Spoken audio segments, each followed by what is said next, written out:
So, how did you deal with all the naysayers in your life that would say to you, Brian, this will never work. Why are you wasting your time? On and on and on. How did you deal? I'm sure you dealt with naysayers. Yeah, and you deal with that all the time. And one of the things I say is I can't do anything else. My job's not that fulfilling. I just do it to pay the bills, and I have to do something that is something I enjoy. And what's more interesting and what's more fulfilling to you as a person? So even if it does fail, for example, even if I don't think the museum project will fail, but even if it does, what's better, going out and exploring places and taking fascinating video and creating things that other people will enjoy, or sitting at home watching someone else's product on TV for 5 hours a night? I feel like that's kind of a waste of life versus going out and living in the world and creating the content. To me is a lot more. Well, it just seems like there's always individuals out there who will critique your efforts and give you multiple reasons why it doesn't work and why it's going to fail. Mm, How did you deal with those? I just tell them they're wrong. I mean, I Well, I don't really argue with them. I mean, I guess I do argue with them because I tell them they're wrong, but I don't really.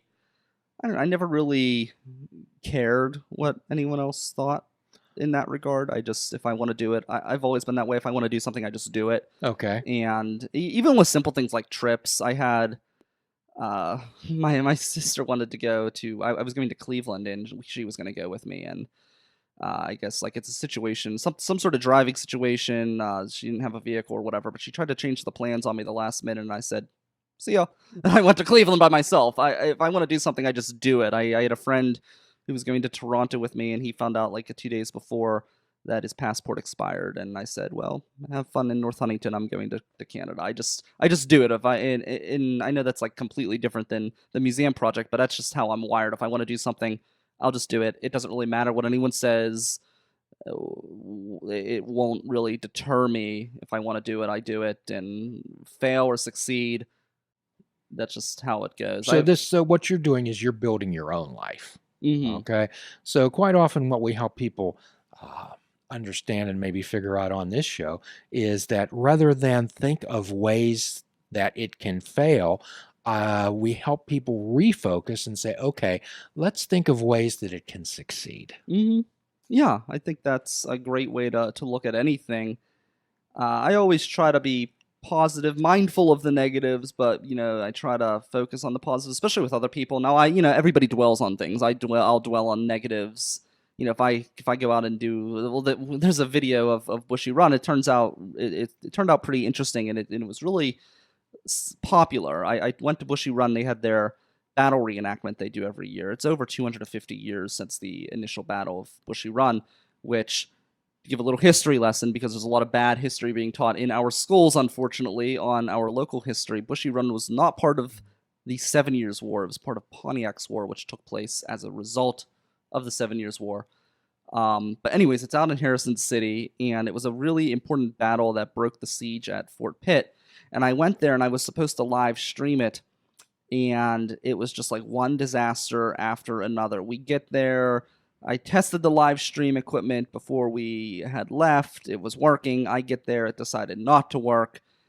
And then what else happened? Then the computer was dying, and I was angry for days. And it will always be so. Like, I do have, everybody has their things where they'll dwell on negatives, but it did turn into this little video of clips, and it wasn't shot the way I would have shot it if I had planned to shoot clips. But it was really successful. I mean, people have shared this video all over the world. People in Europe, Ah, it's like this community of reenactors have been sharing this. It's been shared in France a bunch of times, which makes sense. Not that it was part of the French and Indian War, as I just said, but it was a direct result of that war. So people have an interest in it over in Europe and France and stuff like that. Obviously, in Britain, there's an interest because it was the British redcoats that were mhm. mostly Scottish, were in Henry Bouquet's regiment at Bushy Run. So you But mentioned that you were upset for days. yes. So what we try to help people understand here is that emotions, feelings, they're like puffs of smoke. They blow away in the wind.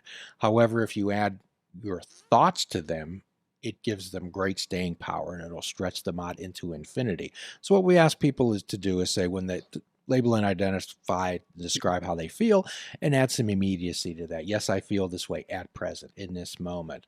And again, you dealt with adversity. And sometimes I think in this world, Brian, we're kind of taught that we shouldn't deal with any hardships. We shouldn't expect any discomfort.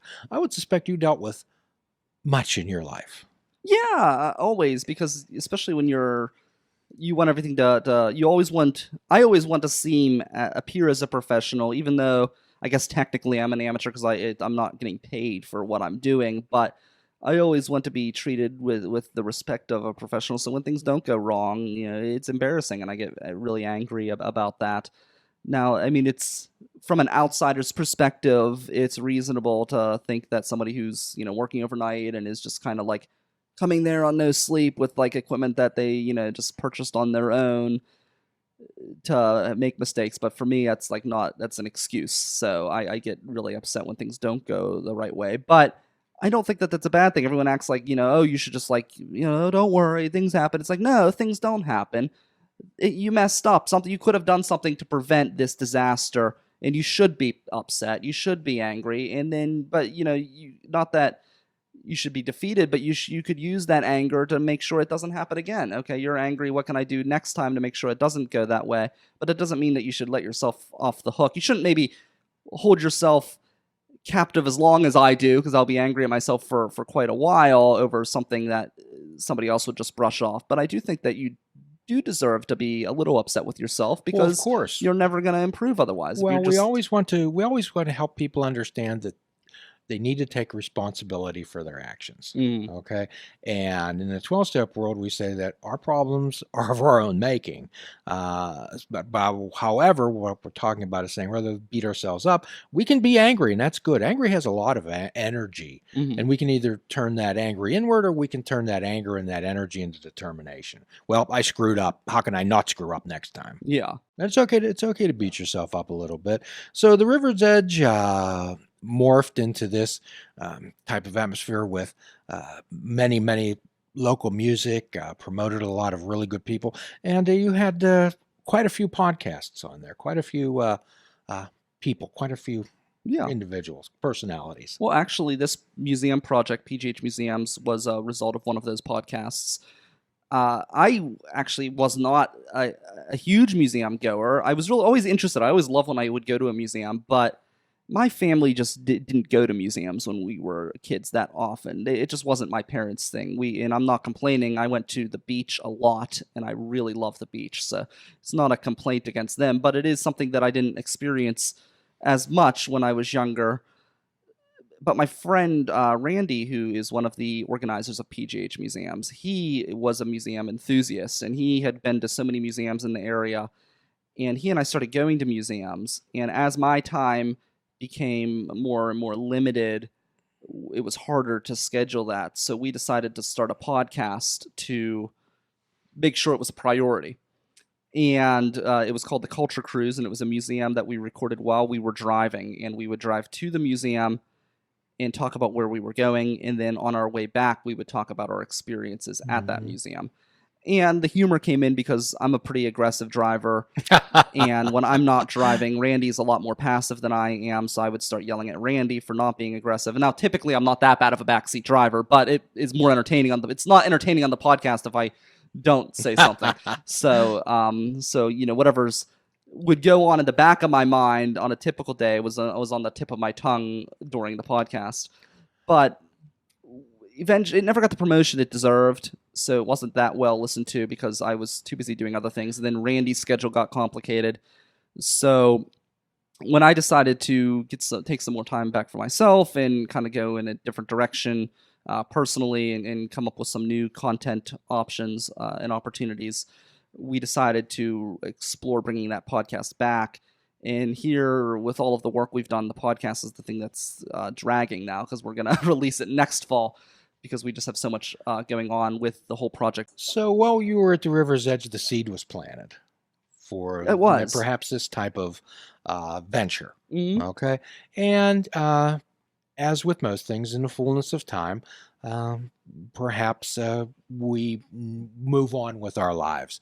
And the seed was planted to have this type of museum effort. So, how tell us about the fruitation of that? How did this thing bloom? Yeah, so it started with us deciding to bring back the Culture Cruise podcast. And one thing that we wanted to do with the Culture Cruise was we were going to go to big museums, but also we really wanted to go to these smaller museums that no one has ever heard of. One I always mention is because it's a museum that I really love, that I think is fascinating, is the Baronhof Museum in Aspinwall, which no one's ever heard of. It's a museum of mechanical musical instruments in this big mansion that has secret passages all throughout the house, and a pool room, and a cave and a boardroom you can only access through secret passages. It's a really neat building. No one's ever heard of it. It's one of the coolest places in the region. And the name of that place again The is? Baronhof. It stands for Bavarian House, and it's just a really cool place. So we were thinking, how do we market this podcast? How do we get people to listen to it? And one thing that I've always heard over the years is there a list of museums in Pittsburgh? And the short answer is no, there's not. So we decided, why don't we create that list?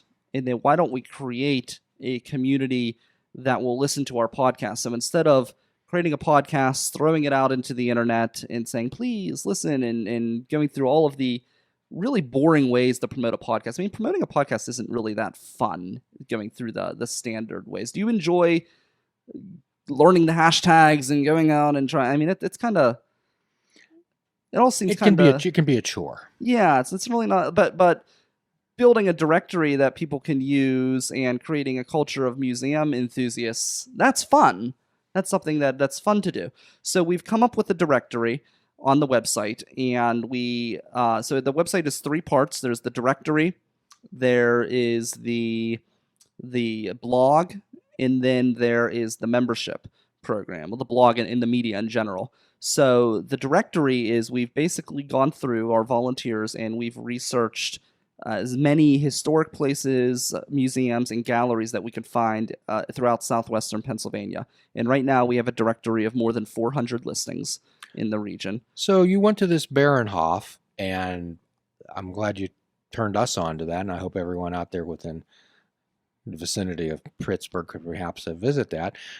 Quite often we say, "Hey, this is a really neat place. Someone should really write about this." Well, you're that someone. I am, yeah.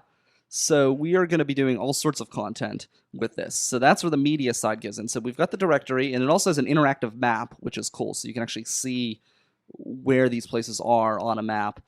But then we have the blog, and the blog, everything will come to the blog. And we'll have all different types of media on there. So we'll have actual blog posts that are original, but then we'll also be posting the press releases from all of these different museums. So any museum that decides to add us to their press listing, we'll actually post their press releases right on the website. So it'll be a one-stop location where people could see all of this information. So you had an idea, okay? And how did you do this step by step? How did that happen? People have a goal, but generally they want to get from the idea to the top of the pyramid. Okay? Yeah. So what we try to help people to do is say, okay, there's steps that we need to take. What were some of the steps that you took? The first thing I did is I hired Joseph Gardonis to build my logo, because I feel like no one will take you seriously without a good logo. That's something I've always believed. I just feel it sets. I'm a big believer in branding and imaging, and I feel like if you don't have that down, you're not going to get anywhere. If you're sending someone a press release and you've got some logo that you designed yourself in Microsoft Paint, it's not going to impress anybody. So, and they're not going to take you seriously. So that was the first thing I did. And the second thing I thought to myself, I said, you know what, I thought, what good is a superhero without a sidekick? Right? So I thought, who can I get to build my website? I thought, well, who better than Sidekick Media Services?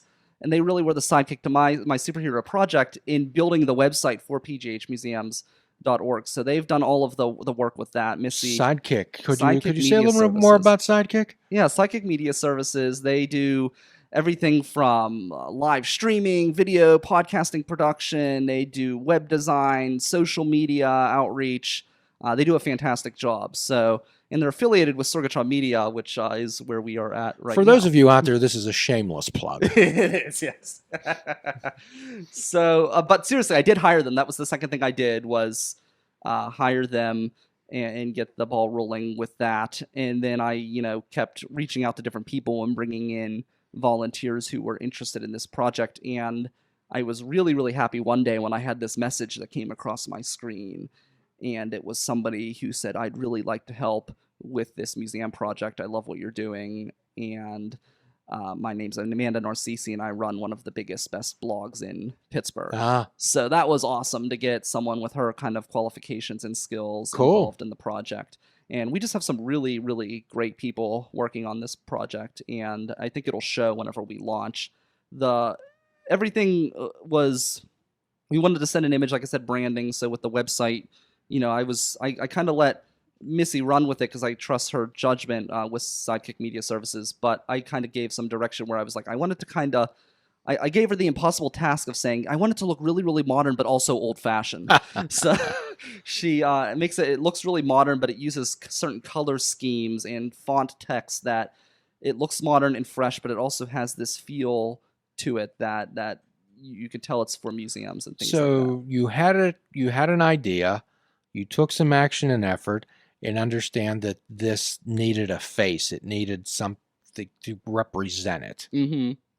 Yeah, that, and that was another thing I did is I grabbed all of the same social media handles because I think everything consistency and branding, to me, that matters almost as much as the content, because your content can be fantastic, but if your website looks like it was designed by, in GeoCities back in the 90s, then no one's going to stick around to read the content. That's one of the reasons that logos are so important, because it has to, the message that you have, I'm sure, has depth and weight, but we need to get somebody into the message. And the first thing something that grabs your attention. Mm-hmm.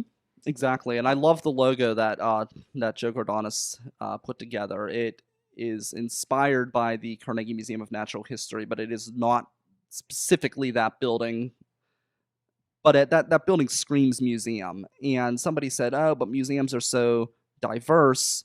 Do you really want it to represent that type of like older style museum? And I said, yes, because that's what people think of when they think museum. They're going to come in to see that, and then they're going to learn about all these other museums in the region. Please check out our website at fishingwithoutbait.com, where you can listen to the show, comment on our discussions, and find out where you can subscribe to our podcast. If you're interested in flying the colors of Fishing Without Bait, click the shop icon on our website. We have clothing, mugs, cell phone cases, and so much more. Show the world that you fish without bait. This show is a member of the Sorgatron Media Podcast Network. Find out more at sorgatronmedia.com.